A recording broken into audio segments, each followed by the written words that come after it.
To this discussion now. So EFF leader Julius Malema has urged young Zimbabweans to take charge of their liberation rather than depend on external assistance. He was speaking at the public lecture on the topic of security and good governance in Africa. This is at Rhodes University in Makanda in the Eastern Cape. Now, during the lecture, he responded to a Zimbabwean student's question about addressing her country's challenges with the help of the African Union and other African bodies. But let's unpack the current state of Zimbabwe with former President for the Citizens Coalition for Change, Advocate Nelson Chamisa. Advocate Chamisa, a good morning to you. Thank you so much for giving us time here on the AM Report. I think let's start off with the comments made by the leader of the Economic Freedom Fighters, opposition body or party here in South Africa, who said young Zimbabweans need to fight for their liberation. How do you take that argument, particularly when we speak to the many Zimbabweans that are here living in South Africa, watching the situation back home? Well, I must say that the statement by, Julius Malema is an indication of the situation and circumstances the people of Zimbabwe find themselves in. We are in a very difficult space. We have disputed elections. We did not agree in the manner and way the elections were conducted. And there's been that dispute. That dispute is before SADC. That dispute is before the African Union. And that dispute is clearly articulated by all international observer mission reports that they came to the conclusion that the election in Zimbabwe was indeed illegal, irregular, and illegitimate, produced an illegitimate outcome. So that's where we are. And what Comrade Malema is saying is an indication of the desperate circumstances the people of Zimbabwe find themselves in. Almost 5 million Zimbabweans are in the diaspora. The reason being that the situation back at home is untenable. There's quality conditions, the high taxes for the people, the cost of living is very high, prices are skyrocketing, people can't afford basic commodities, and the life is just out of reach for men. Yeah, I mean, he goes on to, of course, Malema, I'm talking about here, to say that he goes on to talk about, SADC, South Africa and the African Union, saying that they've not been effective in helping Zimbabwe. Can we talk about that? Because you've mentioned some acknowledgement by SADC and the AU, but has there been enough of an intervention, even where the leadership perhaps or quality of elections is concerned in Zim? Well, there has been an effort. I mean, for the first time, SADC came to the conclusion that the election itself was irregular, a first and historical position, because there's always been papering over findings and solidarity of the different governments and leaderships. But what we have seen in the last election, the previous elections, have been endorsed by SADC, but this one, SADC came out and said this election was not proper, and I think that effort must be appreciated. And of course, the African Union and Chamisa and other international bodies. So yes, enough needs to be done, but I think the effort has to be appreciated. Comrade Malema is correct to say Zimbabweans have a duty to make sure that the situation is dealt with. We need freedom. We need democracy. We need free and fair elections. We need accountability of government. We need to deal with the tyranny that we have. For the past years, decades of tyranny, decades of autocracy, we thought that by having Mr. Mugabe going out or exiting the political stage, we were having a new dispensation, but we've seen that it has been a new deception. We have seen that we have actually jumped from a frying pan into the fire. The situation has gotten worse. Dictatorship is in the schools. Authoritarianism is consolidated, and that is where we find ourselves. Let's talk about one of the issues that he's raised, of course, is the possibility of President Emmerson Mnangagwa ruling in Zim, possibly beyond his constitutional limit. I mean, how much of a concern is that for you, and the likelihood that you think the president would likely do so? Well, we'll resist that. In fact, all Zimbabweans are resisting it. Mr. Mnangagwa must understand that he has outstayed and overstayed his welcome. This previous election, he didn't win. You can't come through the back door. And once you have come through the back door, you want to extend the house that you have actually criminally occupied. That cannot be allowed, and we will not allow it. There has to be a proper election. There has to be a proper government. There has to be an understanding of the reforms that are supposed to be instituted and a transitional mechanism so that Zimbabwe is restored back to normalcy and democracy and majority rule. That is what we must be working on.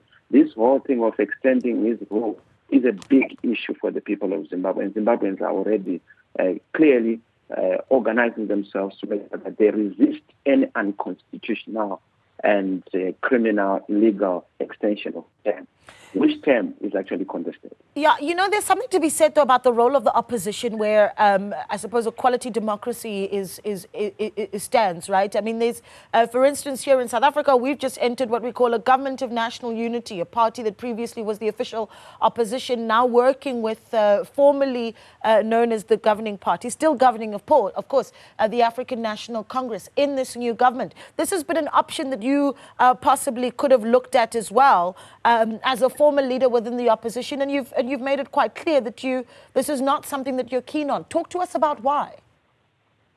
Well, look, I must say that I've been shouting my voice hoarse as a leader of the alternative to say we have to find each other as a people. There has to be political dialogue.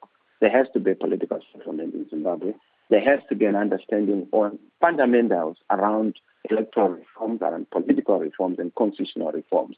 And these reforms must actually be a product of Zimbabweans coming together to look at what should be dealt with in terms of the deficits we have seen. It's common cause that we have problems with elections, we have problems with governance. It's common cause that it is politics stupid, it is governance stupid, it is leadership stupid. We are where we are because of the crisis of governance. And we have said we have to come together. The problem has been ZANU-PF. They are not willing to look at the problems affecting their country.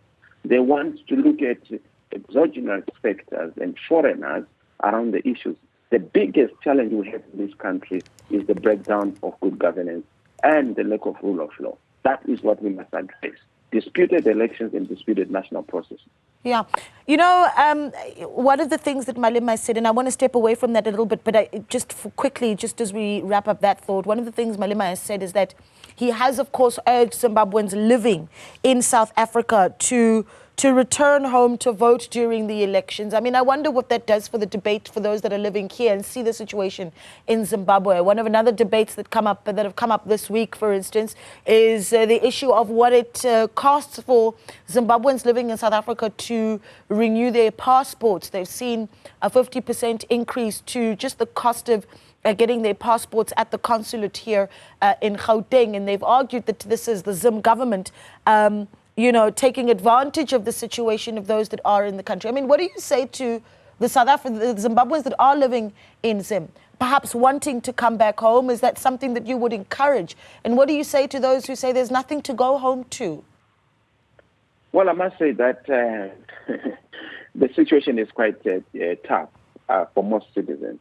If you look at just the past year, we've had a number of Zimbabweans, hundreds of thousands of Zimbabweans leaving the country because they are seeking other better and greener pastures, better opportunities.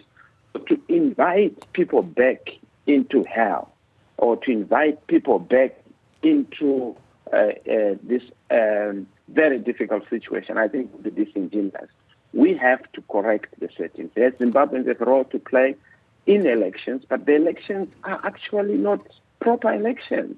So even if Zimbabweans were to come, look at what happened in the past election. People were in the queues. The ballot papers were not there. The Zimbabwe Electoral Commission could not produce 5 ballot papers. And it actually turned out that Mr. Mnangagwa's friend, Witness Chivayo, a business person who has actually printing the ballot paper, is the one who was playing the sabotage. The election was just a sham. So to talk of elections and Zimbabweans coming to those elections and participating is a bit of a challenge. But we have to fix our own issues. Zimbabweans have to fix our own issues. As regards the issue of passport, even here at home, I spoke of the taxes that are too high. Even the passport, I think we are the highest in terms of charges for the passport. Why? Because they realize, the government, that Zimbabweans are leaving the country. So we have to deal with our own issues in a very and very comprehensive so manner. how, let me ask you this, and then you can finish off that thought, but I'm running out of time here, Advocate Chamisa, but I think there's the issue that you have of a contentious one here in South Africa, where there is that strained relationship at times in communities where, you know, we've seen operations like Operation Dudula, for instance, that have come out and said, no, we have too many undocumented people in South Africa, particularly some coming from Zimbabwe. So what do we do about that very debate here in South Africa? Where would you like to see that discussion go? Well, the key thing is for the South African government to help Zimbabweans help themselves. How do they do so? They do so by not expressing solidarity with dictatorship. They do so by helping Zimbabweans have proper processes, proper elections, and of course to resolve their politics. Right now, we have over 100 political activists who are incarcerated, political prisoners. There's no solidarity. There's no support from the countries that are supposed to support us. That solidarity will go a long way, particularly from the South African government, and also calling out what is not proper and making sure that they characterize evil for what it is. They cannot continue this thing of burying their head in the sand. We need to be able to articulate the issues as they are. It's a dictatorship and it must be dealt with. We can't have a black apartheid being endorsed just because by skin color it is the same color. We can't. And we have to be able to stand and be fair, to say enough is enough. Zimbabwe must be fixed. What is broken must be corrected. And that is where we count on the South African brothers and sisters, to help us help ourselves. All right. Mr. Chamisa, an absolute pleasure speaking to you. Thank you so much for your time.